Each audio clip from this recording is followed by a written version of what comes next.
L'homme ou bon Dieu béni, peut pas finir comme ça, peut pas finir comme gros la pluie. Après l'orage, vous savez toujours ni l'embellie. Madou, moi qui ai assis en l'antibon, qu'attend-nous l'ennui de quand on joue. J'ai grandi bien sûr à Cayenne et j'ai fait la découverte de la musique assez tôt. Assez tôt parce qu'en fait, je n'ai pas subi d'influence familiale, hein, donc j'ai fait ma propre découverte et je me suis trouvé réellement intéressé par le sujet. Il faut savoir que tout d'abord, j'étais intéressé par la batterie. Donc ma mère étant pas en mesure de pouvoir m'offrir la batterie, donc je me suis mis avec un petit côté génie, j'ai construit ma propre batterie à l'époque. Donc on est déjà sur les 8 ans, hein, 8-9 ans.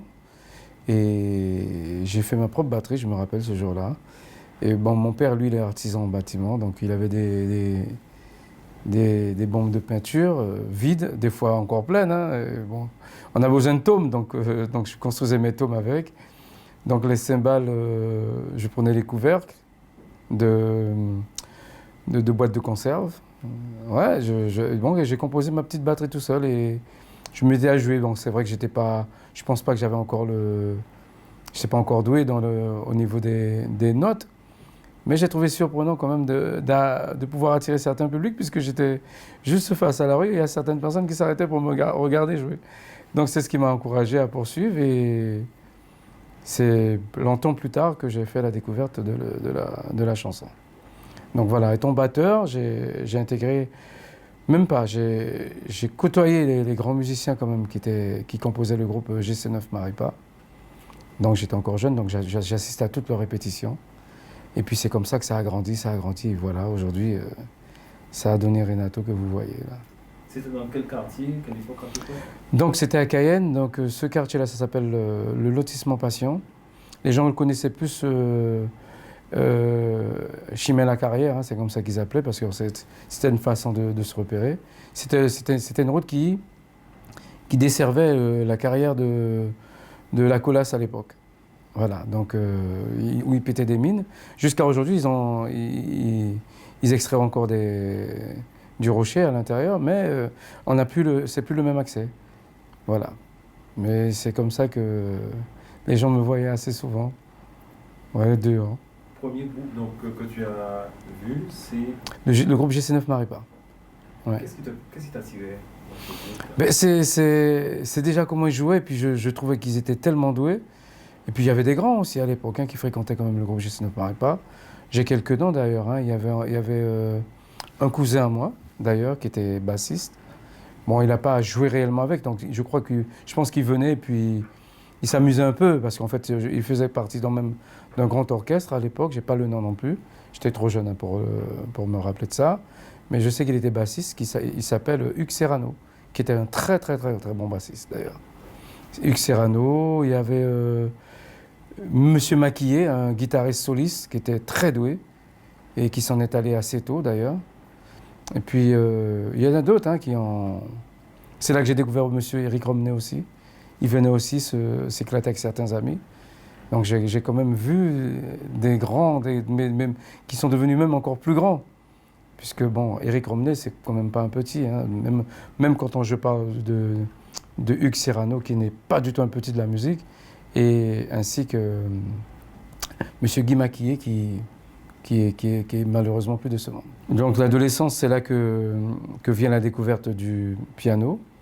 Donc c'est là que j'ai fait connaissance avec un autre ami, un camarade de quartier, qui habitait juste à côté, à la Roseraie, qui a aussi pu offrir au public guyanais son nom, qui s'appelle Dario, Sophie Dario, qui faisait partie du groupe Excel, qui a fait connaître Nadège Chauvet, d'ailleurs, avec un très beau titre. Je me rappelle, je crois que c'était Comeback, un truc comme ça. En tout cas, c'est un très beau titre Excel qui a énormément fonctionné à l'époque. Donc c'était pour revenir pour expliquer un peu Dario pourquoi il avait déjà donné son nom au public guyanais. Donc il fait que, bon, on a découvert le piano ensemble. Et lui pianotait déjà davantage. Mais quand je dis piano, c'était vraiment les petits pianos d'appoint pour Noël.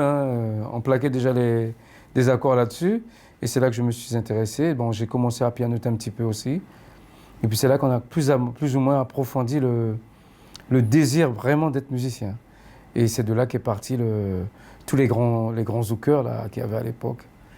J.R. Mamouni, on reproduisait ça avec le petit synthé, hein, avec des notes qui n'étaient pas totalement justes, parce qu'il faut bien se rappeler que c'était des jouets, hein, et pourtant on réussissait à faire des choses. Et mais je crois même aussi au collège, je suis sorti avec une très bonne note en musique, puisque je me débrouillais très bien à la flûte aussi. Et je crois qu'on était même deux dans le collège, c'était Monsieur Arsène Popo et Renato Decater, voilà. Ouais, tout à fait. À l'époque, même si ta maman ne t'a pas emmené vers des cours, oui. Elle t'encourageait dans ce sens? Oui. Si, alors oui, pour l'encouragement de mes parents aussi. Enfin, ils voyaient très bien que j'en avais vraiment le besoin, mais le problème c'est que les moyens financiers ne suivaient pas, hein. Et ils ont quand même tout fait. J'ai vu que ma mère a subi avec moi, avec beaucoup de supplices d'ailleurs, parce que j'arrêtais pas de dire maman, pour le prochain Noël, est-ce que j'aurai ma batterie et tout. La pauvre, c'est pas qu'elle n'avait pas le désir, mais c'est que les moyens à l'époque ne suivaient pas. Donc je me suis contenté quand même comme je disais au début, de mon petit génie, j'ai construit ma batterie. Puis les choses ont été de fil en aiguille. Et comme j'ai dit, j'ai fait la connaissance de Dario et on a commencé à pianoter ensemble. Et on s'est mis à chanter ensemble. Et c'est de là qu'on essayait de reproduire tous les zouks antillais de l'époque. Tu n'avais pas encore rencontré la musique traditionnelle à l'époque? Non, oh non, pas du tout, pas du tout. Alors, vraiment encore loin, ouais, pas du tout. Comment c'était vécu par les jeunes de ta génération, cette musique-là qui était dans les balles?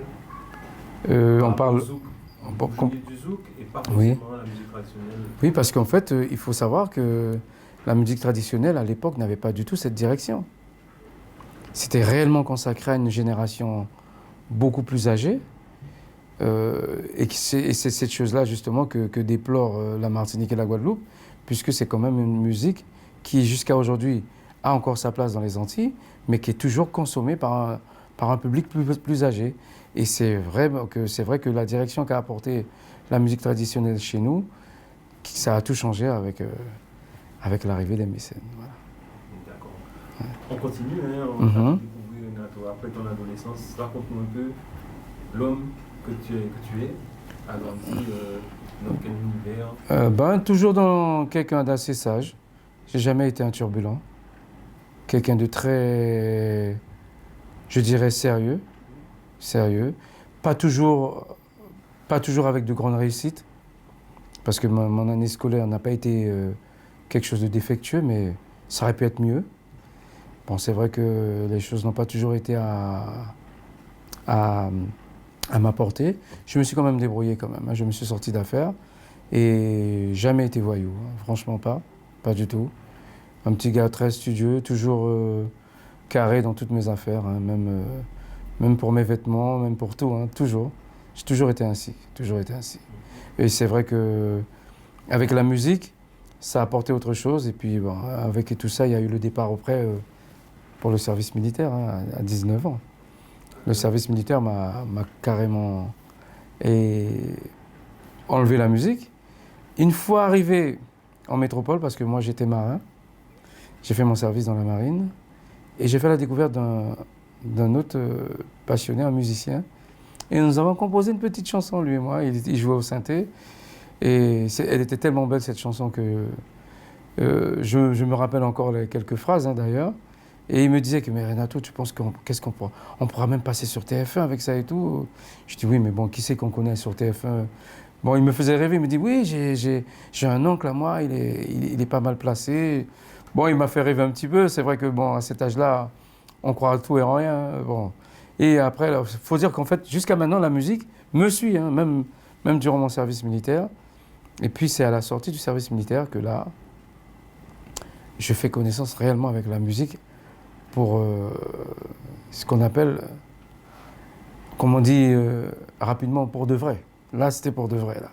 C'est là que j'ai intégré le groupe Bagazouk en 92. Alors, Bagazouk, c'est une très, très belle expérience.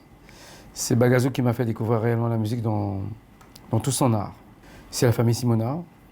Ils étaient pratiquement tous musiciens. Tous. Et c'est vrai qu'à l'époque, je flirtais avec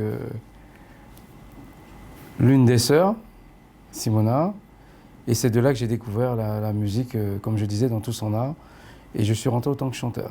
Voilà, donc c'est là qu'ils m'ont tout appris, à faire les harmonies, à maintenir une note stable, parce que bon, quand on croit qu'on est musicien, on n'a pas encore toutes ces difficultés qui se rencontrent qu'on est censé rencontrer. C'est là que j'ai vraiment découvert que la musique n'était pas du tout quelque chose qu'on faisait comme ça et en claquant des doigts. Donc c'est de là que j'ai appris à faire toute la base de ce que je fais aujourd'hui.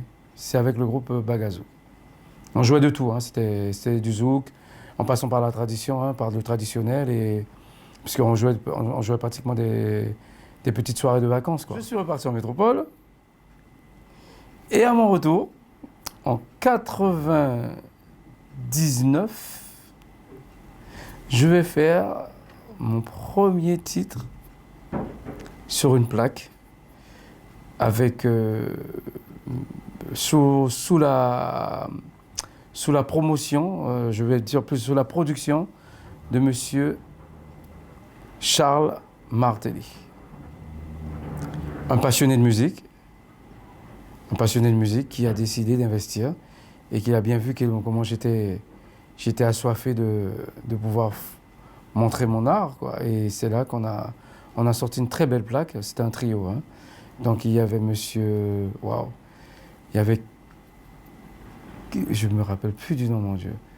Waouh! En tout cas, nous étions 3, parce que c'est en 99 quand même, hein. Ah, c'était une chanson qui parlait d'une souffrance qu'endurait Magali, avec... toujours dans l'amour, quoi. Voilà. Est-ce que c'est toi qui as écrit? Oui, je suis l'auteur de cette chanson, oui. Voilà. C'est mon premier titre, hein, que j'ai écrit. Je suppose qu'avant ça, tu écrivais déjà des ouais, mais c'était que du brouillon. Magali, aussi anodin, puisque bon, c'était quand même mon premier titre, je me suis quand même retrouvé sur l'énorme plateau qu'on appelait à l'époque le Méga Pintang, où il y avait tous les grands. Mais quand je dis tous les grands, toute la saveur antillaise, de Tania Saint-Val à Jean-Michel Rotin, à Princess Lover et tout, quand j'y étais, c'est vrai qu'il y avait des heures de passage bien précises, des heures de passage bien précises, je veux dire, et je me suis retrouvé effectivement en fin d'après-midi. C'était sur la plage, hein, donc c'était sur la plage de Novotel à l'époque, et c'est là que ce grand événement-là avait lieu, quoi. C'était énorme. Comment tu as vécu le fait de montrer ta première création au grand public guyanais? C'était chaud. C'était très chaud.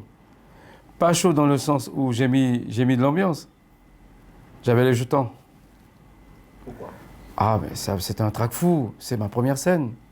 C'est ma première scène. Et puis, des milliers de personnes. Et bon, c'était en playback, hein. C'était pas en live. Mais j'avoue, franchement, le peu de temps que durait la chanson, j'ai pensé que ça durait une éternité. Et en même temps, tu as cette impression que ça plaît pas. Est-ce qu'ils apprécient ce que je fais ou pas? Donc, en fait,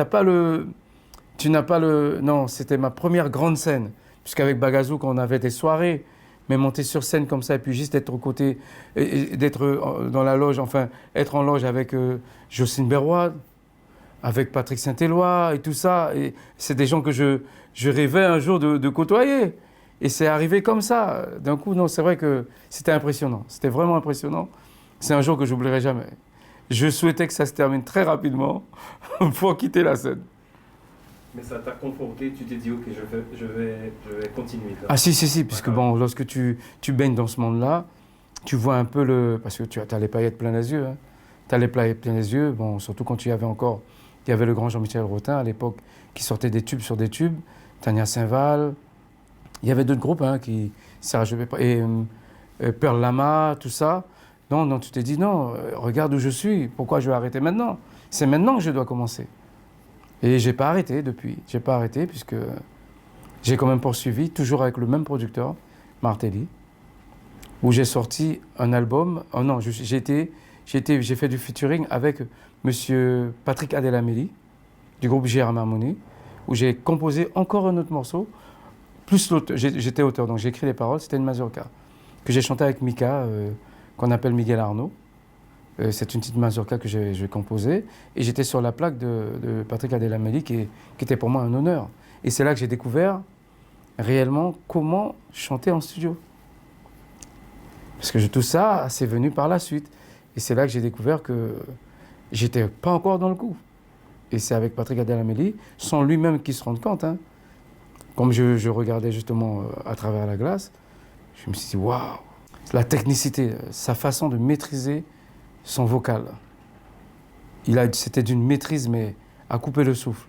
C'est-à-dire que j'ai constaté que, pour moi, effectivement, quand on montait en spectre, on avait tendance d'ouvrir la bouche pour pouvoir...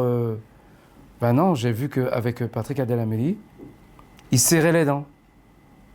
Et c'est de là que j'ai compris que pour monter lorsqu'on est en studio, on n'est pas obligé d'avoir la bouche béâtre, quoi. Et c'est ce que j'ai compris. Et que lui, il me disait, ben justement, lui, il a pris des cours sur Polo Albin, de l'époque. J'ai dit, ben voilà, c'est arrivé jusqu'à moi en Guyane. Et crois-moi, je m'en suis bien servi. Quand j'ai composé cette petite mazurka avec Patrick Adelaméli, c'était plus les mazurkas style Love des Antilles. Hein. Là où commence vieillir, ça arrête. C'était plus de ce genre-là. C'était pas du tout la mazurka du pays. Hein. C'était vraiment côté influence, quoi. Hein, ce qu'on entendait et qui réussissait quand même à faire bouger certains jeunes. Donc c'est ce que j'avais fait avec Miguel Arnaud à cette époque, en étant en duo. Et c'est de là qu'après, justement, on avance dans les années, non, je ne vais même pas dire dans les années, puisque là, en 2001, c'est là que j'intègre le groupe Excellence, que je dirais même le fameux groupe Excellence. Je crois que fameux n'est pas encore suffisant. L'extraordinaire groupe Excellence qui portait vraiment son nom à l'époque. Et c'est de là que j'ai encore appris autre chose.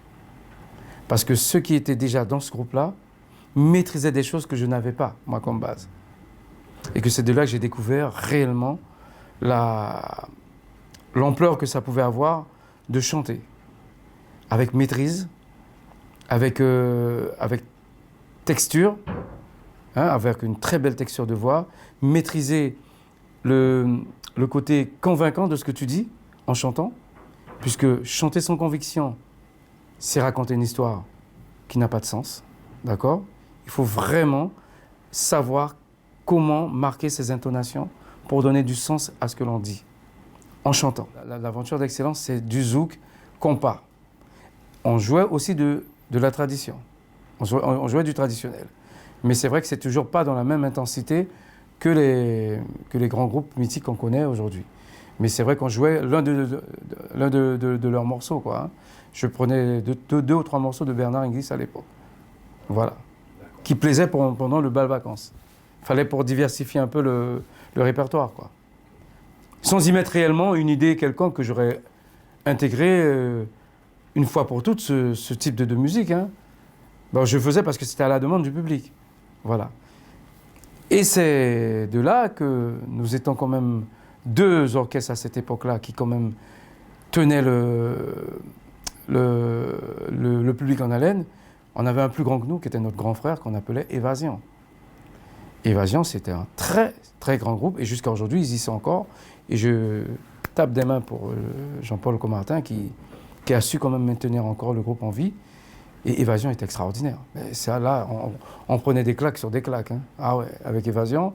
Et surtout de cette époque-là, c'est ce qui nous a motivés, nous, à travailler, Excellence, et qui fait que nous sommes arrivés au moins à les tenir le passant, quand même. Le passant du pantalon. On s'est quand même accroché au passant du pantalon, quand même. Et c'est vrai que c'est de là que Sylvestre Saül s'est retrouvé dans le bal où on jouait, où on performait à l'époque. C'était au Quindal. Et je jouais, comme je disais, avec Excellence, on jouait de tout.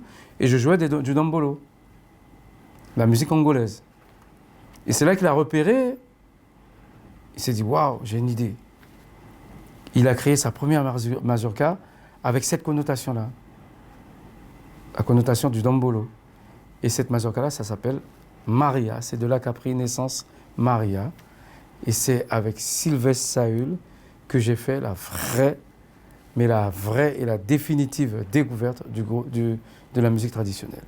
Avec le groupe Carnivore. Après Maria, ben forcément, il fallait... J'intègre le groupe Carnivore, quoi. Je suis rentré dans le groupe Carnivore. Je crois qu'il y avait déjà Arnaud. Et le groupe Carnivore était tenu par monsieur, un grand aussi, monsieur Gaston Émigré. Hein, je me suis retrouvé, après le départ de Gaston Émigré, Arnaud, Nadège et moi, nous nous sommes retrouvés tous les trois dans Carnivore, sous lequel j'ai quand même fait 2 ans. Et malheureusement, nous avons eu la mort de Bernard Inglis, qui m'a finalement honoré de ma présence au sein des mécènes, parce qu'ils ont fait appel à moi. Et le feu Bernard Inglis est venu, je me rappelle, dans mon salon de coiffure, à l'époque, qui était situé à la rue Vermont-Policard. Il est venu avec une bouteille de whisky, il pensait que je consommais... Je lui ai dit tout de suite, non, je ne suis pas du tout... je ne bois pas. Et c'est là qu'il me dit, écoute, il va falloir qu'on discute parce que j'aurai besoin de tes services. Il va falloir absolument que tu prennes sur toi, mais il faut que tu rentres dans le groupe. Je lui dis, quel groupe? Les mécènes? Il me dit, oui, de quel groupe il veut que... Je dis, oui, mais moi, j'ai rien pour intégrer le groupe des mécènes. Moi, le petit Renato, non. Et puis, ah non, les mécènes, c'était... En tout cas, moi, ah ouais, les mécènes, c'était... C'est pas c'était, les mécènes sont toujours un groupe, mais d'un renom, mais... Qui imagine Renato dans les mécènes? Non, non. Moi, quand il m'a dit ça, j'ai pas du tout été charmé, moi, pas du tout.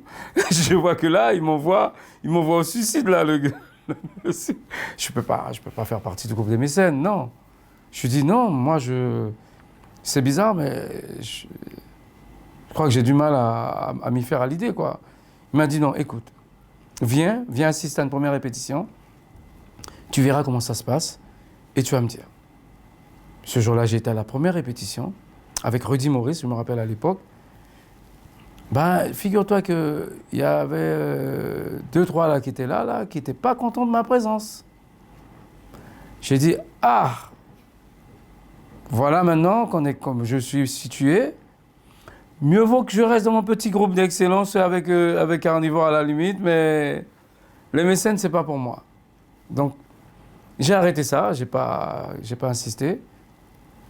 Et une semaine, la semaine qui précédait son décès, il est revenu à la charge. Il m'a dit, Renato, là, je ne vais pas te mentir, je ne suis pas bien. Je n'ai pas envie que les mécènes meurent à cause de ma maladie. Je ne sais pas si je vais pouvoir encore chanter avec eux. Donc, fais l'effort. Il va falloir réellement que tu rentres dans le groupe. Non, sincèrement, j'ai quand même pas suivi. J'ai pas suivi parce que non, j'étais très bien dans Carnivore à ce moment-là, j'ai pas suivi. Donc je suis resté avec le Carnivore. Mais il s'avère que cette année-là, Carnivore, on n'avait pas de balles. On était très pauvres en balles. Et j'ai appris que monsieur Minot, il s'appelait Minot Marie-Rose, c'est lui qui chantait, qui avait pris le relais pour les mécènes. Donc apparemment, il se débrouillait très bien. Mais il y avait quand même une insuffisance. J'ai encore été rappelé à l'ordre par monsieur Fortuné Mécène. Il m'a dit, écoute, là maintenant, t'arrêtes tes bêtises. Il va falloir que tu viennes. On a besoin de tes services. Donc, tout le monde est au courant. Je m'excuse pour le malentendu qu'il y a eu la première fois que tu es venu. Je sais que c'est ce qui t'avait quand même fait qui t'avait donné un peu de réticence, mais là maintenant, non. Tout a été fait, tout le monde est au courant, tout le monde était formé. Il va falloir que tu fasses partie du groupe des mécènes. Mais je ne sais pas si tu pourras continuer avec excellence. Mais attention, j'ai loupé des parties. Avant de rentrer dans les mécènes, non, pendant que j'étais avec les mécènes, j'ai été appelé par le groupe Panga, où il a fallu quand même que je me sépare en 3. Ouais, et j'ai fini par lâcher Carnivore définitivement, puisque je commençais déjà mes premiers pas dans les mécènes. Et j'avais le groupe Panga en même temps qui m'a permis effectivement de bien m'asseoir au niveau de la musique traditionnelle, puisque c'est ce que c'est. Mais on la jouait d'une manière jazzy, hein. Et c'est ce qui m'a permis de rester dans la musique traditionnelle et d'y prendre goût. Et finalement, ça a créé le nouveau Renato, chanteur de musique traditionnelle maintenant. Et voilà. Les mécènes jouaient déjà chez Paulina. Donc ils sont rentrés chez Paulina depuis 1995. Moi, j'ai intégré les groupes des mécènes à partir de 2004. Je suis rentré dans les mécènes. Et j'avais aussi le petit groupe Panga qui jouait dans des cafés, hein. Donc notre salle, effectivement, quand je jouais le plus souvent, c'était au Café de la Gare, hein, avec M. Stéphane Badami, M. Alex Wemer, qui ont composé justement 2 morceaux, que j'ai interprétés d'ailleurs, du groupe Panga, hein, qui s'appelait Octroi de rien, et La Référence, que je connais très bien d'ailleurs, que je me rappelle des titres, et qui sont très bien, qui sont très jolis à entendre d'ailleurs. Et avec eux, j'ai vraiment trouvé le socle même de la musique traditionnelle dans toutes ses lettres. Parce que c'est vrai qu'on peut jouer par influence, parce qu'un tel te dit que bon, tu peux le faire, mais tu n'es pas encore imprégné de... Et c'est là que j'ai vu qu'effectivement, non, il y avait de quoi faire avec la musique traditionnelle. Je m'y suis intéressé réellement. Et puis c'est là que de soirée en soirée, avec les mécènes, donc comme je dis, je jouais au Café de la Gare certains jours de semaine, et le samedi, effectivement, était réservé au groupe des mécènes pour Paulina. Mon premier grand bal, c'est avec Excellence. Bal traditionnel. Non. Par les masqués, hein. Non, par les masques que tu parles. Non, c'est avec les mécènes. Non. Grand bal, c'est avec les mécènes, chez Paulina. Alors, comment tu as vécu ce premier bal? Raconte-nous. C'était chaud.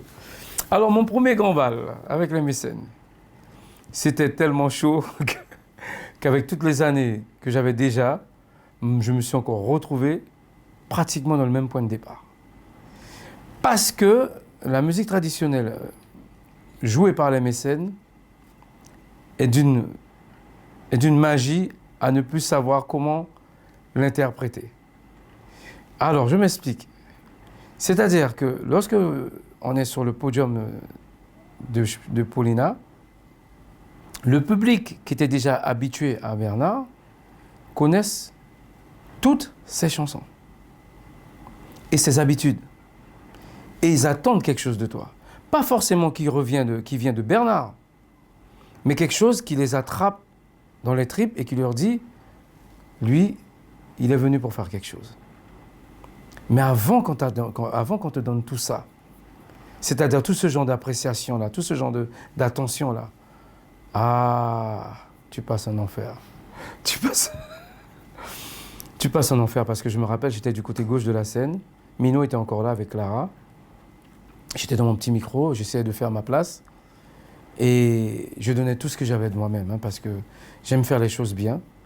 Donc je m'appliquais, mais avec beaucoup de maîtrise, puisqu'il faut savoir animer. Tu n'as pas encore d'animation. Tes morceaux ne sont pas encore chauds, puisque bon, les morceaux chauds sont déjà occupés par l'autre personne qui était là avant toi. Donc il faut trouver le moyen de faire valoir ta place, quoi, de faire valoir ta présence. Et en bossant avec acharnement, j'ai pu creuser quand même l'écart en très peu de temps, hein, je dirais, allez, à tout casser en 3 années. 3 années, j'ai pu quand même faire valoir ma présence dans le groupe des mécènes, et que le public a reconnu que je valais le coup, quoi. Voilà. La chanson de Bernard que tu aimes interpréter, Ouais, toutes les chansons de Bernard sont très belles à interpréter. C'est vrai que le coup de cœur, c'est Maria. Non, c'est Mariana, excuse-moi. C'est Mariana qui avait été écrite après leur départ, quand ils s'étaient séparés de Nana. Donc cette chanson-là, entre les lignes, c'était une façon pour dire au revoir à Nana, quoi. Vous avez formé FBI, donc pour lui rendre hommage. C'est pour lui rendre hommage et qu'il puisse toujours exister dans la mémoire de tout le monde. À quel moment vous avez pris cette décision? C'était pour faire sa commémoration, en faisant sa première commémoration, qui avait lieu au Café de la Gare. Et c'est de là qu'on a formé ce groupe FBI qu'on appelle, le sigle veut dire Formation Bernard Inglis. C'est-à-dire qu'au départ, on était censé jouer que ces titres. Et qui est toujours maintenu, mais à moindre échelle, parce que faut quand même jouer des nouveaux morceaux, puisque d'année en année, on ne va pas continuer à jouer que les mêmes, quoi. Et c'est pour ça que ce groupe-là a été créé. Il a été créé par l'assistance personnelle d'Emmanuel Prince, hein, et l'idée est venue quand même de Gaëtan Jean-Élie, et qui a été exploitée par moi-même, Renato. Voilà. Bien sûr, tu connaissais les autres lieux? Ah oui, il y avait aussi, à l'époque, Akuru, qu'on appelait la Matador. On jouait le vendredi. Tous les autres lieux comme chez Nana, comme... Oui, chez Nana, j'entendais parler, mais j'étais encore jeune. Ça ne m'intéressait pas du tout. Ça ne m'intéressait pas du tout. Ah non, j'y trouvais pas d'intérêt du tout, non. Quelle génération fréquentait ces lieux-là? On va dire, au plus bas, on était déjà dans les 40. Et au plus haut, allez, jusqu'à 70, dans ces eaux-là, quoi. Alors aujourd'hui, on voit que ça a changé. La tendance est complètement inversée. Quelle tranche d'âge fréquente les lieux? Ah, ben de tout. De tout. Et c'est la richesse, justement, de cette musique. C'est que toute tranche d'âge se retrouve au même endroit. Il y en a que ça gêne, mais il y en a que ça ne déplaît pas du tout. Bon, je trouve que... Pourquoi en être gêné? Parce que, on a un certain âge, mais écoute, c'est la richesse justement de ce patrimoine que nous a laissé ceux qui étaient là bien avant nous, quoi. Tu as joué dans toutes les salles au jour d'aujourd'hui? Oui, j'ai joué dans toutes les salles. Parce que là, vraiment, j'aimerais qu'on parle des... Si, j'ai eu l'occasion de jouer à la Moïna. Prenons les salles une par une. J'ai joué à la Moïna, la salle de Moïna, j'ai eu l'occasion de jouer. J'ai eu aussi l'occasion de jouer chez Nana, au Kendall, au Grand Blanc, à la Matador et chez Paulina, bien entendu. Puis j'ai joué aussi, à l'époque, il y avait encore... Waouh, c'était à l'entrée de Montjoly, là. Comment on appelle là encore, là, mon Dieu? Montjoly Bar. C'est où performaient à cette époque, à leur première participation réellement sur scène, le groupe Évasion. Voilà. Le prog? Non, c'est pas ça. Si, le prog, c'est venu longtemps après, puisque le prog, c'est pas une salle, c'est une salle de sport. Hein. Et pour toi, parmi toutes les salles où vous avez joué en Palace? Ça, c'est longtemps après. Cette année, c'était dans une salle qu'a essayé de mettre en place monsieur Assidi Clozel pour éviter que le groupe ne puisse pas se retrouver sans jouer, quoi. Disons, parmi toutes les salles dans lesquelles, toi, en tant que chanteur, tu es le plus à l'aise. Ou là où J'avoue que Paulina, on était quand même chez nous. Le contact avec le public. Oh non, Paulina, on était chez nous. Mais ça ne m'a pas déplu lorsque je me suis retrouvé au Grand Palace, lorsqu'il était encore dans le hall du prog. Parce que c'est vrai c'est là qu'on a vu qu'on n'avait pas de chaleur. On souffrait moins de chaleur. La transpiration, puisque moi, à l'époque, à chaque fois, il fallait changer de maillot, puisque c'était un sacré... Ah ouais. Surtout quand Paulina est remplie. Hein. Je me rappelle, à l'époque, Paulina était... Mais quand je dis remplie, à ne plus savoir quoi faire. Hein. C'est-à-dire même lorsqu'on descendait dans la loge, il y avait la buée partout. C'était irrespirable. Ouais. Et c'est cette époque-là, j'avoue quand même que non. Pour dire les choses clairement, Paulina, c'était vraiment l'endroit réellement qui était vraiment pour moi le lieu dit clairement de ce nom. Tu es passé du zouk au traditionnel, oui, de façon directe en fait. Et en tant que danseur, j'ai dansé d'abord. Ah, d'accord. Parce que pendant que j'étais encore avec Excellence, oui. Justement, avant d'intégrer quand même de monter sur le plateau concernant la musique traditionnelle, j'étais danseur. Et mon idole, waouh, c'était Bernard Inglis. Bernard Inglis, qui était pour moi, waouh, c'était du waouh. C'était vraiment waouh. Et je me disais même, qui aurait pu avoir cette possibilité-là, cet honneur-là de pouvoir, on ne dit pas ce mot-là, remplacer, ça ne se dit pas, mais poursuivre ce travail-là. Et comme par hasard, je me retrouve là à occuper le poste où était Bernard, quoi. Donc non, c'était un honneur. C'était vraiment beau. Les mécènes, quand mécènes étaient encore occupés par M. Bernard Inglis, mais c'était une folie. C'était une folie. Qu'est-ce qu'il avait de spécial pour toi? Pour moi, il maîtrisait déjà la chanson. Il chantait, Bernard. Bernard chantait sérieusement même d'ailleurs. Et il savait animer. Il savait animer proprement. Pas dans la vulgarité. D'accord? Et il avait une maîtrise extraordinaire de son public il pouvait faire ce qu'il voulait, en fait. Et il était tellement aimé par son public que il n'y avait pas moyen que tu ne suives pas, quoi. Même si tu venais juste d'arriver, tu suis le cours des choses, quoi. Je me rappelle d'une anecdote que je suis prêt à te confier. Il pleuvait ce jour-là. Bernard a réussi, avec son animation, à vider la salle de Paulina. On s'est tous retrouvés dans la partie cour, sous la pluie. Et tant qu'il ne donnait pas le feu vert pour rentrer, tu restes sous la pluie. Alors, si ça n'est pas extraordinaire, je ne sais pas quoi te témoigner de plus. Parce qu'il y a toutes ces empreintes, là-dedans, et puis c'est chanté. C'est surtout chanté, et c'est ce qui me tient, c'est le fait de pouvoir effectivement exercer le vrai rôle de chant, quoi. Okay. Ouais. Il y a des musiques plus difficiles à chanter que d'autres. Oui, bien sûr, ça dépend de la... Le public ne sait peut-être pas que quand vous prenez tel morceau... Ouais, surtout la tonalité, surtout quand elle est haute.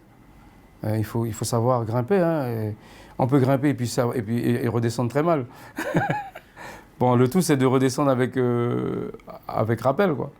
Ouais, bon, en tout cas, jusqu'à aujourd'hui, on essaie de faire le maximum. C'est vrai que la fatigue n'aide pas, parce que durant cette période-là, on est très fatigué, donc il peut y avoir des moments où le chanteur a tendance de détonner, hein, puisque bon, il y a la fatigue, il y a tout ce bruit qu'on répète, qu'on a pendant tout le début, quand on commence du carnaval, et puis c'est normal.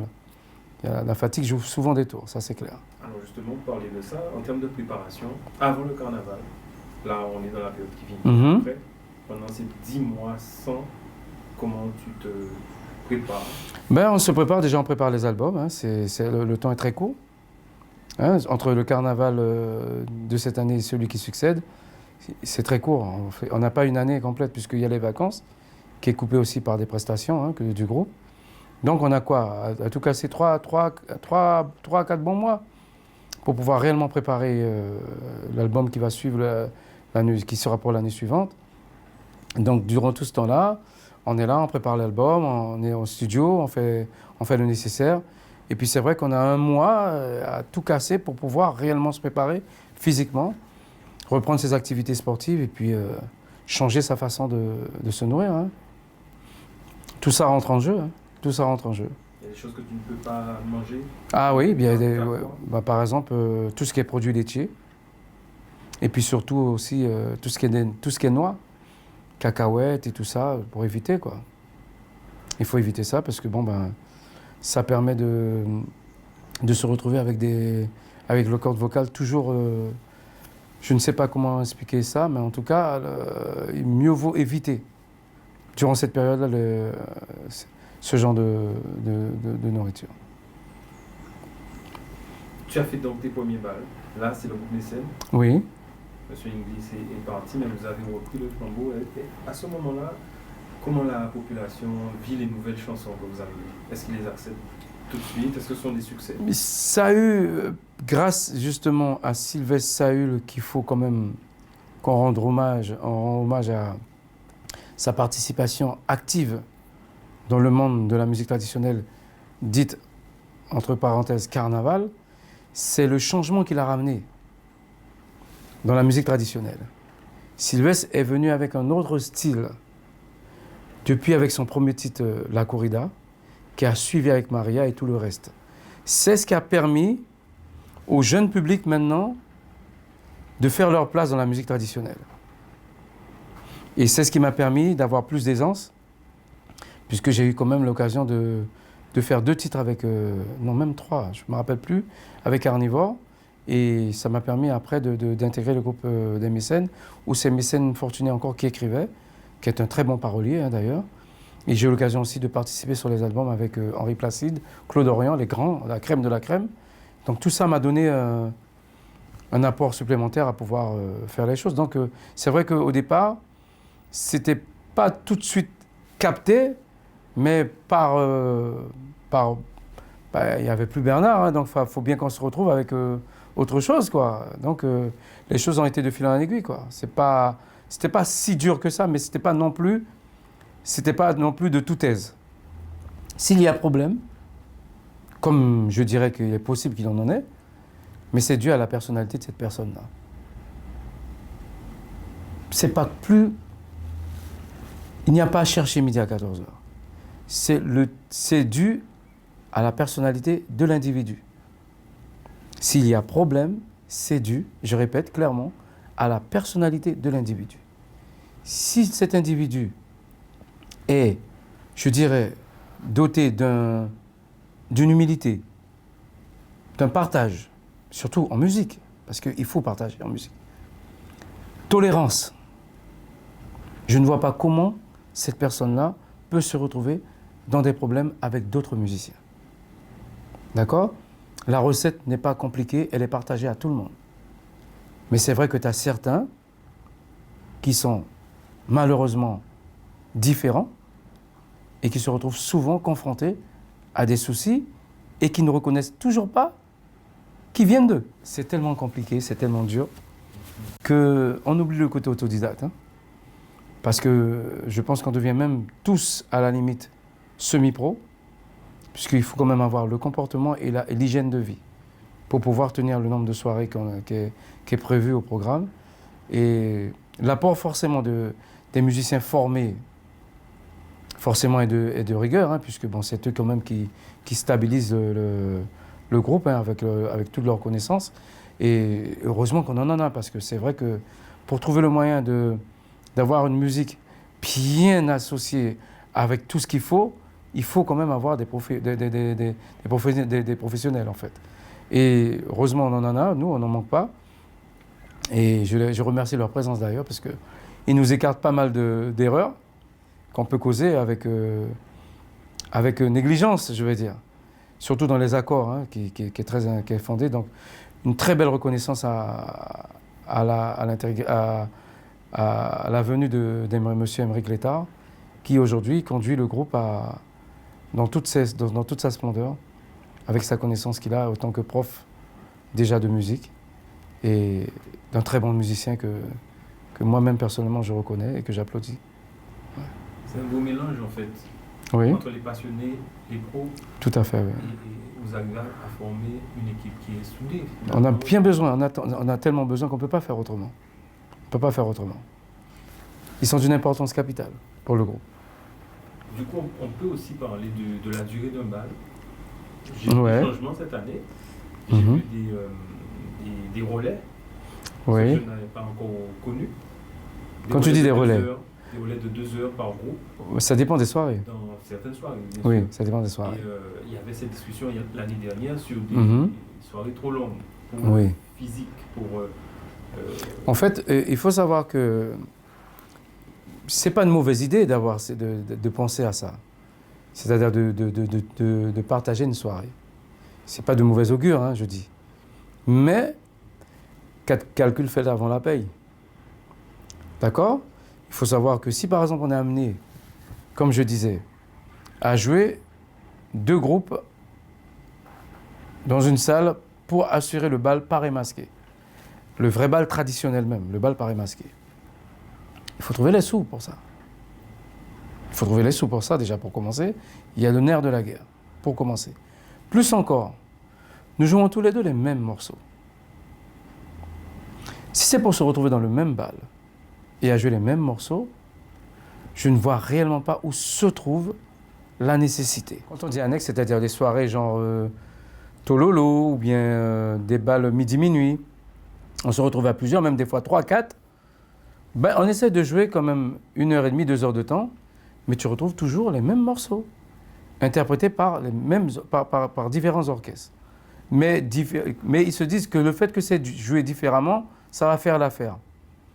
Je veux bien, mais c'est quand même le même morceau que vous jouez. Tu comprends? Donc, lorsque tu vois c'est comme ça, il faut savoir que les cachets de chaque orchestre est vu à la baisse, forcément. Ben oui, puisque c'est vu à la baisse. C'est vu à la baisse, donc forcément, on va dire que oui, parce que j'en ai entendu parler, moi, cette histoire de dire que oui, maintenant c'est devenu différent, maintenant ça pense qu'à l'argent, mais je veux bien qu'on m'explique à quel moment on sera prêt à accepter qu'un musicien puisse vivre de son art. Parce que si c'est pour écouter tous les propos maintenus par certaines personnes, on se réveille c'est-à-dire l'hygiène de vie que nous avons, par exemple les musiciens qui ont une salle, genre comme Grand Palace ou alors Paulina, de ce genre-là, toute cette hygiène de vie qu'on met en place pour pouvoir leur offrir une soirée digne de ce nom, et ne rien avoir en retour, je veux bien qu'on m'explique. Parce que c'est quand même 6 heures de bal. C'est de 22h à 5h du matin. Avant, c'était pire. On arrivait même à 6h du matin. D'accord? Je veux bien aimer ce que je fais, puisque j'aime ce que je fais. Je dirais même que sans amour, on ne fait pas ce qu'on fait. Mais excusez-moi, il faut quand même qu'on ait un retour. Déjà, le retour, on ne l'a pas dans les achats de nos albums. Ils sont souvent copiés, distribués à qui veut l'entendre. Des moments, il y a encore autre chose qu'on subit qui, je dirais, est injuste. Nos soirées live sont captées, jouent dans des voitures, et nous-mêmes qui avons joué le bal, on ne possède pas. Hein? Alors, qu'on m'explique, est-ce qu'il ne n'est pas tout à fait juste qu'un musicien puisse au moins espérer vivre de son art? Pour toi, le temps de jeu n'est pas trop long, les 6 heures, physiquement, toi? Je ne vais pas dire que ce n'est pas long, mais on s'est quand même arrangé de façon à pouvoir alterner. C'est-à-dire le nombre de chants que tu as vus sert à ça. Aujourd'hui, maintenant, nous avons 2 chanteuses. Nous sommes même pratiquement à 4 chanteurs même. D'accord? Les musiciens, par contre, c'est là où c'est plus difficile. Il y en a qui ne quittent pas la scène du tout. Comme certains guitaristes. Si par exemple il y a un pote musicien qui est là, il vient prendre le relais qui va lui permettre de se reposer un peu.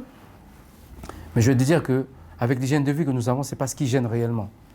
Mais c'est vrai que faire autrement, ce n'est pas une mauvaise idée. Mais je veux dire que depuis le temps qu'on le fait, ça ne pose pas de problème majeur. Hein, ça ne pose pas de problème majeur.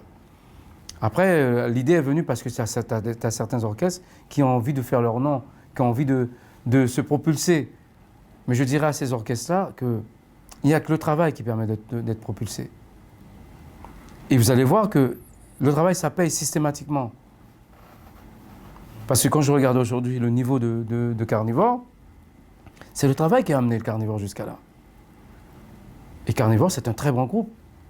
J'ai des très bons amis musiciens là-dedans, et je leur tire mon chapeau, parce qu'ils ont quand même tenu le challenge, quoi. C'est pas simple. Mais ils sont là, et ils se débrouillent très bien même.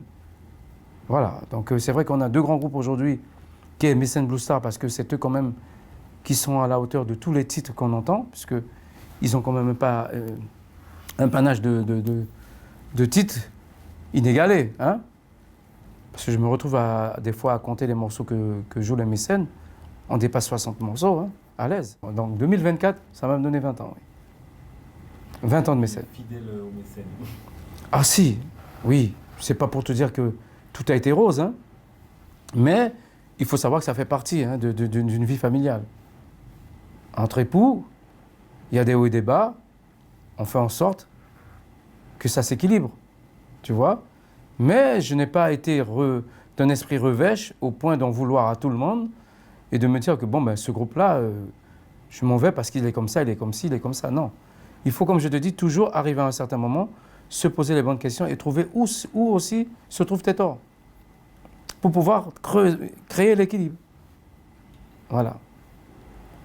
Ces changements de musiciens donc, sont normaux. C'est simple, si ce musicien-là se trouve, bon, ben, il a été appelé à un endroit où il trouve que c'est plus intéressant pour lui d'offrir son art. Il n'est maintenu de rien du tout. C'est vrai qu'avant, il y a quand même des contrats qui sont tenus, qui sont signés. Après ton contrat, tu fais ce que tu veux. Donc le face-à-face a été créé par Madame Berthier, à cette époque, où il y avait encore Bernard, hein, qui était encore de son vivant. D'accord. Et donc entre Blue Star et Mécène, c'était les deux salles mythiques hein, qui se confrontaient durant le dimanche gras qui précédait le lundi, enfin pour finir le carnaval, où cette idée était de ramener les deux orchestres, puisqu'à ce moment-là, les orchestres ne se retrouvaient pas dans la même salle, systématiquement, comme pour aujourd'hui. Ah oui, avant, pour avoir Mécène Blue Star au même endroit, c'était pas du tout, c'était pratiquement au grand blanc. C'était ce jour-là qu'on les rencontrait réellement. Tandis que maintenant, avec tous les midi-minuit qui se font, ce mystère-là, il n'y a plus de mystère autour de ça. Donc voilà, c'était pour faire part un peu de... Hein, pour faire une petite bifurcation.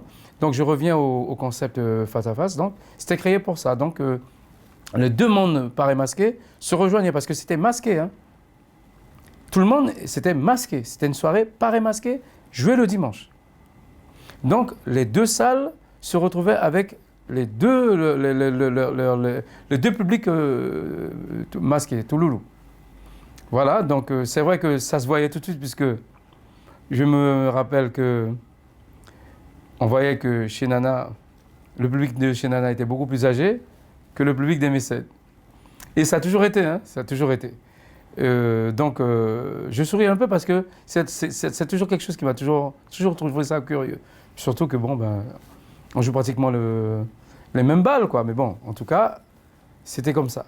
Donc aujourd'hui, le concept a été repris par Clyde Pamariema, mais il a trouvé une autre astuce, puisque bon, comme nous sommes restés je ne sais pas combien d'années sans jouer ce bal-là, ou alors je ne me rappelle même plus qu'est-ce qui s'est passé, mais en tout cas, il y avait un souci. Hein. Quand il a repris le bal, c'est là qu'il a décidé de le remettre masqué, et cette fois-ci avec un compartiment de sa salle dédié aux non-masqués. Tu comprends? Qui fait que ces gens-là ne se mélangent plus.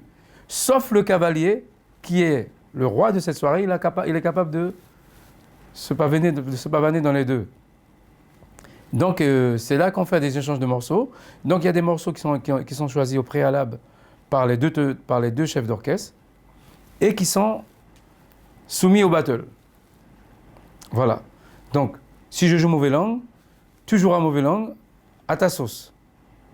Ça, c'est le morceau en battle. Mais tu as d'autres morceaux où on joue nos morceaux nous-mêmes. Tu sais, je donne celui-là, toi tu donnes celui-là, tu comprends? Et c'est un morceau qui est normalement mis qui a été décidé pour être combattu en duel, quoi. Ah ben, le Tololo, c'est une soirée, à mon sens, qui a quand même sa place. C'est une très belle soirée, je dirais. C'est une très belle soirée, puisqu'il fallait quand même trouver l'inverse. Et je trouve astucieux de la part de cette personne, je n'ai pas son nom, hein, mais j'ai eu l'occasion de le voir dans un reportage. Ils ont créé ça, et franchement, aujourd'hui, c'est une très belle soirée qu'on ne peut maintenant négliger, puisqu'elle fait partie des grandes soirées de cette période, où le cavalier se retrouve masqué et là maintenant a toutes ses possibilités de danser avec qui il souhaite. Et c'est pas mon grand étonnement, j'ai vu que les cavalières jouent tellement le jeu que les cavaliers sont débordés de choix. Ils savent même pas où mettre la tête, les pauvres. Donc forcément, il y a des cavalières qui se retrouvent lésées, mais ce n'est pas par but de méchanceté. Simplement, il faut comprendre que lorsqu'il y a un choix à faire, il faut faire un choix, en fait. Et voilà. Donc, mais en tout cas, mes chères cavalières, ne vous inquiétez pas. Je pense quand même que dans la soirée, ça vous arrive quand même de faire un ou deux pas quand même. Parce que j'avoue quand même que lorsque c'est l'inverse, quand c'est les touloulous, je me rends bien compte qu'il y a certains qui ne dansent pas du tout. Bon. Donc, je pense que là, le fait d'avoir dit ça, ils sont tous excusés. Tout simplement. Et donc, si on fait le parallèle, le touloulou, ce oui. personnage-là, comment tu le trouves? Qu'est-ce que tu en penses? Le personnage touloulou, c'est quelque chose d'extraordinaire. Ça ne s'arrête pas qu'à un masque. Ça ne s'arrête pas qu'à un masque. Je renvoie même les choses pour le touloulou, ça ne s'arrête pas qu'à un masque. Parce qu'on se dit bien que nous sommes dans un monde où on est quand même très dur avec le regard. On est très dur avec le regard et notre façon de juger fait du mal aux autres. Notre façon de juger fait du mal aux autres. Et c'est vrai que cette soirée-là, c'est pourquoi elle a tout son sens, elle a tout son art, c'est que c'est une soirée qui est au moins destinée à l'anonymat total. Tu ne sais pas qui porte le masque. Et c'est là toute la magie de cette soirée. C'est que tu danses avec l'anonymat. Même si on considère que ça doit être une femme. Je dis bien. La considération veut que ça soit une femme qui soit sous le masque. Mais l'anonymat remporte sur la considération. Et qui a le droit, c'est bien l'anonymat. Et de cela, je me tais. Parle-nous de ces personnes qui se transforment pour l'occasion du carnaval. En tout cas, on fait plus la remarque lorsque nous sommes dans les bals de Tololo. C'est vrai que je suis toujours stomaqué de voir la magie qui opère durant cette soirée. Alors, ne m'en voulez pas, il ne faut pas m'en vouloir, ne m'en vouliez pas, surtout pas, on joue le jeu et on parle de choses vraies. Je sais que certaines cavalières ont tendance à chaque fois de se demander qui est sous le masque. Et ces mêmes cavalières, on n'a pas le droit de leur poser la question quand c'est l'inverse. Mais bon, elles font le nécessaire, elles posent la question. Et il arrive à certains que de dire, j'ai l'impression que c'est Georges là. Mais comme c'est pas Georges, et Georges sait que s'il confirme que c'est lui, il aura plus d'aisance pour adapter sa cadence, ce qui tient réellement à faire avec cette cavalière-là. Eh bien, rassurez-vous, mesdames, aucun Tololo va vous dire que ce n'est pas Georges.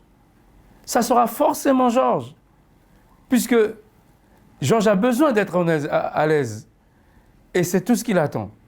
Voilà, donc c'était pour vous dire, cette histoire de discuter, de poser la question au Tololo, je suis désolé, mais il faut réellement retourner à la tradition. On arrête les papotages, et vous êtes là pour danser, tout simplement. Bon, ça c'est un fait. Et puis les dames que je rencontre des fois, qui m'arrive de croiser, et je croise, je suis tellement étonné de voir ces dames-là dans la soirée. Mais je ne sais pas sur quelle baguette magique. Non mais mesdames, c'est un compliment. Non mais c'est sérieux. Les filles sont tellement transformées ce soir-là qu'on a du mal à les reconnaître. Je ne sais pas si c'est à base de make-up. Je ne sais pas si c'est... En tout cas, t'en as qui sont des fois avec un petit poids en plus. Comment c'est fait de manière à pouvoir perdre aussi rapidement, puisque j'ai croisé par exemple, en début de mois, cette même personne-là ne pèse plus le même poids. Non, ça n'a rien de... En fait, tout est mis en œuvre pour être invité, en fait. Et j'ai vu que vous vous creusez la tête, et c'est ça qui plaît. Parce qu'on aurait pu se dire que, on est des femmes, c'est vite fait, ben non. elle se creuse la tête et il faut trouver le moyen quand même de faire sa place et de se distinguer dans la soirée. Et chose qui ne marche pas à tous les coups. Ça ne marche pas à tous les coups. Pour l'exemple, je connais une fille bien, hein, bon, je connais comment elle est. Et ce soir-là, je me fais interpeller, mais de dos en fait. Et quand je me retourne, je dis, oui, j'entends c'est Cindy. C'est Cindy? Alors là, je suis... Mais Cindy n'avait pas de cheveux il n'y a pas 3 à 4 jours. Et là, Cindy est métamorphosée et fait la différence. Mais franchement, bravo, mesdames, je vous applaudis. Vous méritez des applaudissements parce que sans vous, il n'y a pas de magie dans ces soirées-là. Et vous êtes remarquables d'ailleurs. Vous êtes remarquables. Et puis, bonne chance à toutes les autres qui espèrent encore.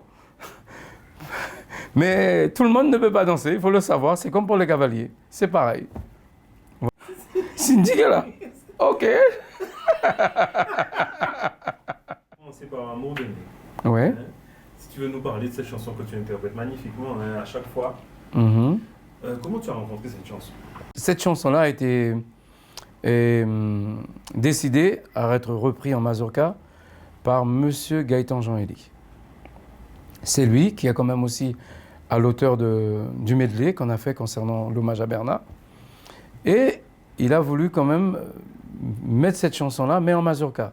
Cette chanson-là, il faut dire en parlant de l'amour de Nègre, hein, je précise bien, cette chanson-là a été jouée en zouk, elle a été jouée un peu en toute sauce, sauf en mazurka. Et c'est de là que Gaëtan m'a dit, avec l'idée qu'il avait, qu'on va quand même plaquer les premières notes de façon à voir comment ça va rentrer en mazurka, est-ce qu'on va pouvoir y mettre une suite. Et puis c'est de là qu'on s'est mis à plaquer les premières notes, et puis bon, j'ai chantonné le tout, et puis c'est là qu'il m'a dit, écoute Renato, tu vas prendre le morceau, hein. Ça sera pour toi, donc par contre là maintenant il va falloir trouver une intro et des chœurs, parce qu'on ne va pas jouer le morceau comme à l'identique, il va falloir trouver de manière à pouvoir le rendre plus adapté, quoi. Et puis c'est en rentrant, j'ai trouvé les chœurs du morceau, en écoutant bien les paroles, pour ne pas m'écarter du sujet. J'ai trouvé les chœurs et en arrivant au studio, j'ai aussi trouvé l'intro cuivre avec... Voilà. Elle parle de quoi cette chanson? Donc l'amour de Nègre, il y a beaucoup de personnes qui interprètent très très mal cette chanson. Et elle part dans tous les sens. Et cette chanson parle d'un homme désespéré de ne pas faire connaissance avec l'amour. Et les questions qui se posent, c'est ce que beaucoup d'entre vous ont retenu en parlant du fait qu'il était noir. Il n'a pas dit parce qu'il était noir, il n'avait pas de femme. Il se posait la question, est-ce que c'est parce qu'il était un nègre qu'il n'avait pas droit à l'amour? Ça change totalement des verdicts, enfin des interprétations que j'entends. Et je tiens bien à faire comprendre qu'effectivement, quand on se retrouve dans ce tourment-là, toutes les questions ont leur place. Ont leur place. Donc là, il se disait, est-ce que c'était parce qu'il était un nègre qui fait qu'il n'avait pas droit à l'amour? Pourquoi tout le monde, sauf lui? Mais beaucoup de personnes ont transformé ça dans une chanson raciste en faisant comprendre que oui, non, ça n'a rien à voir. Ça n'a tellement rien à voir que je suis même prêt à témoigner de quelque chose. Combien de fois on a déjà entendu, dans une famille, hein, je dis bien dans une famille, qu'un tel a choisi d'être la marraine ou le parrain du petit dernier. En attendant l'arrivée du petit dernier, ce pauvre, il arrive plus foncé que les autres. Ouh! Ça là, ouais. Et je parle entre nous, hein, c'est pas genre histoire de blanc, ni non, c'est entre nous. Déjà là, on creuse déjà cette façon de voir. Parce qu'un tel est plus foncé qu'un tel. Tellement un tel est plus foncé que cette personne même est prête à regretter qu'elle n'a pas été marraine de celui qui était plus clair. Et je parle de famille, c'est en famille que ça se passe.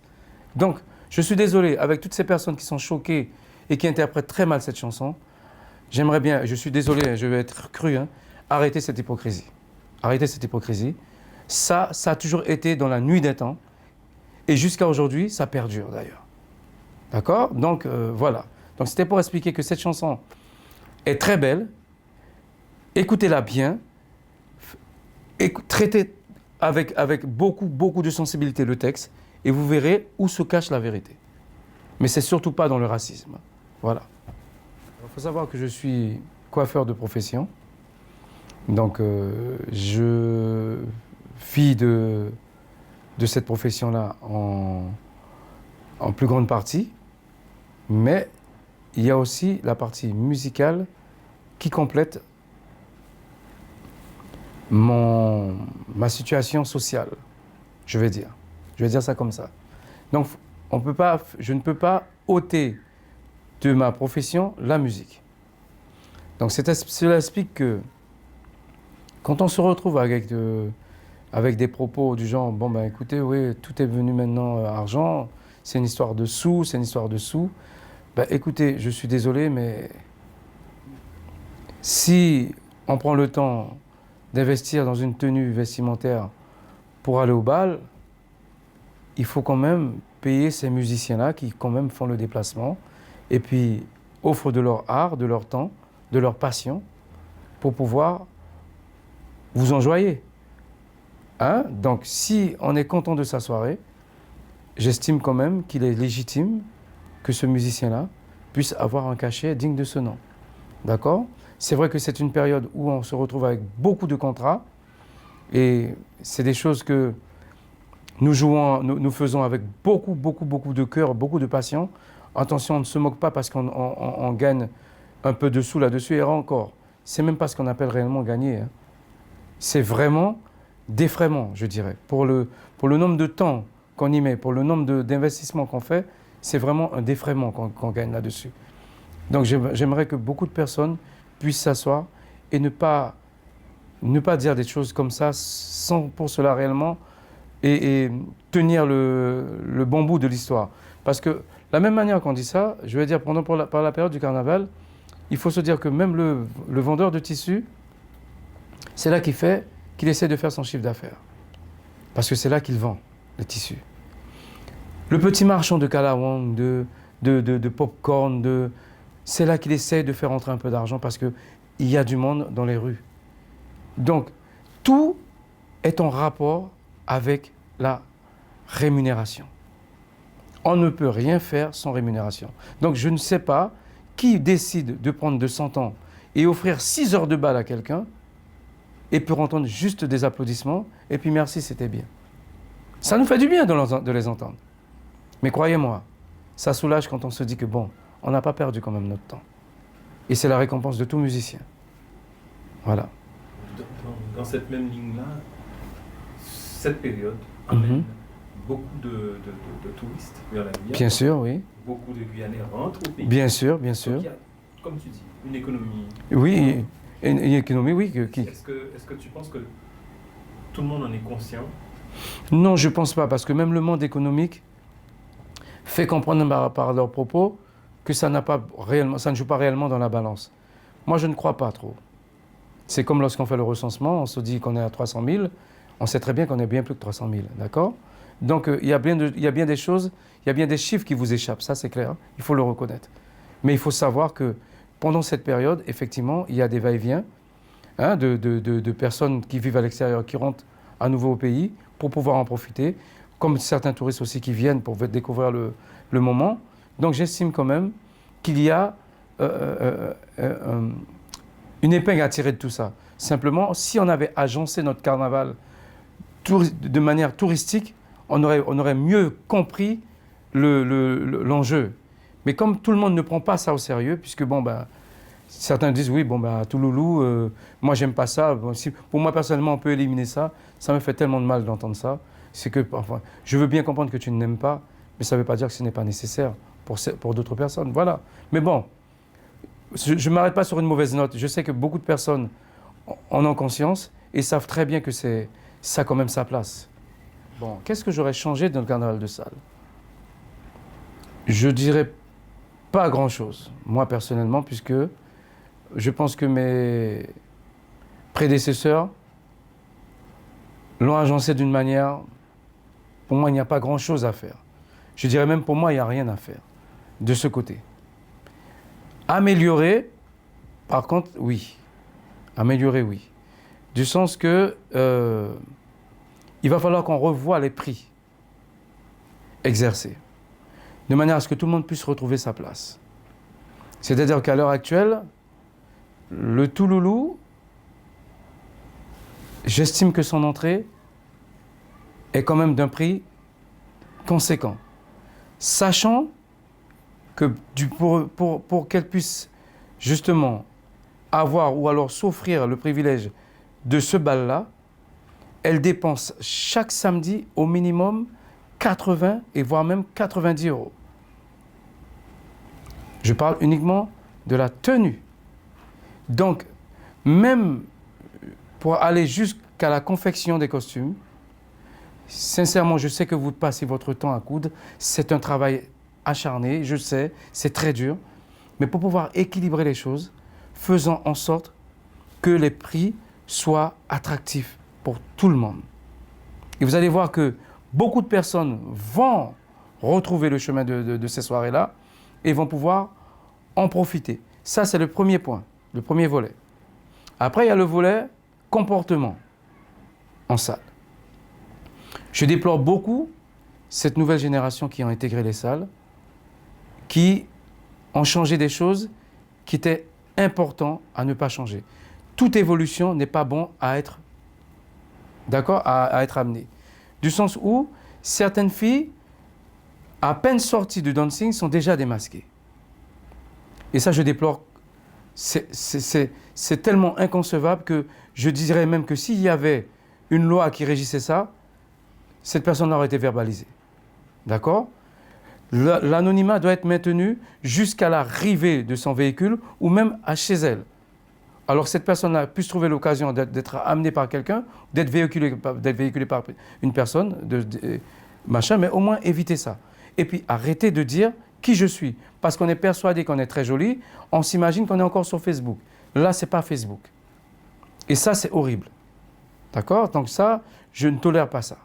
Et quand certains gars aussi qui se mettent à boire et qui se mettent à faire du n'importe quoi en salle, ça aussi, ce n'est pas acceptable.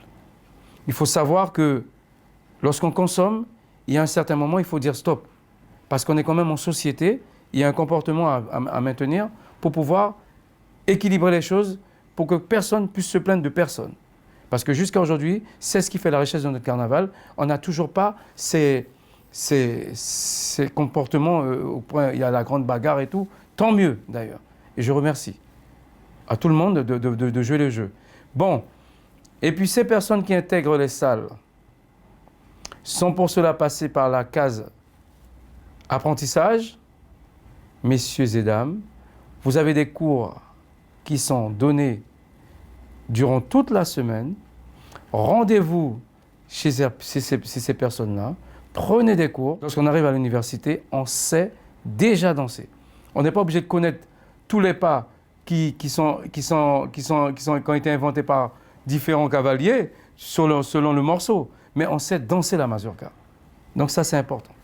Voici mes changements. Certains disent, ou même préconisent, que cette soirée-là trouvera le chemin de la disparition, selon certains comportements et selon certaines soirées dites de trop.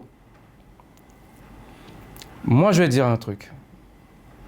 Je dis que moi, personnellement, il n'y a pas de soirée de trop. Si la demande est accomplie et que toutes ces soirées-là se retrouvent avec du monde, c'est que la demande est accomplie. C'est que l'offre en vaut la demande. D'accord? Donc, pour moi, je dis que ce n'est pas ce qui va amener notre cher traditionnel carnaval à disparaître. Moi, ce que je dis, c'est que lorsque vous dites que trop de soirées multiples va finir par... Les gens n'ont plus l'envie de porter le masque. J'ai entendu parler de ça. Je ne suis pas en accord du sens que je me dis que, justement, toutes ces filles qui se retrouvent dans les soirées annexes et qui ne dansent pas, qui sont là pratiquement des fois, toutes les fois que nous jouons, hein, faut pas croire qu'on ne les remarque pas, et ne dansent pas. Faites-vous l'honneur de porter le masque. Et vous allez voir que vous allez profiter autant de ces soirées-là. C'est vrai que tout le monde n'est pas amené à porter le masque, parce qu'en fait, c'est pas tout le monde qui est à l'aise sous un masque. Hein, il faut le dire. C'est pas simple. C'est pas simple. Mais toutes celles qui savent que elles ont arrêté parce que pour différentes raisons, retrouvez le masque. Vous allez voir, vous allez profiter de ces soirées et la soirée va perdurer. Moi, je trouve que c'est clair. Moi, il n'y a pas d'ambiguïté là-dedans. Faites de la soirée Paris masqué la soirée la plus comment je vais dire ça, la plus respectée. Pour moi, c'est cette soirée-là on est censé donner priorité. Tout est chéri, mo, les nous t'es rencontrés.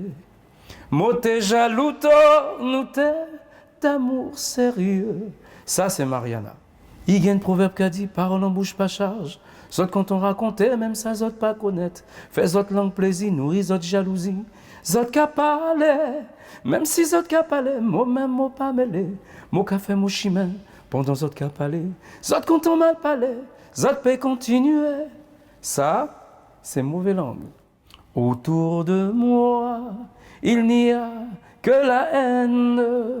Je veux savoir l'origine de ma peine. Mon sort est triste, car je suis solitaire. À aucune fille, je n'ai jamais su plaire.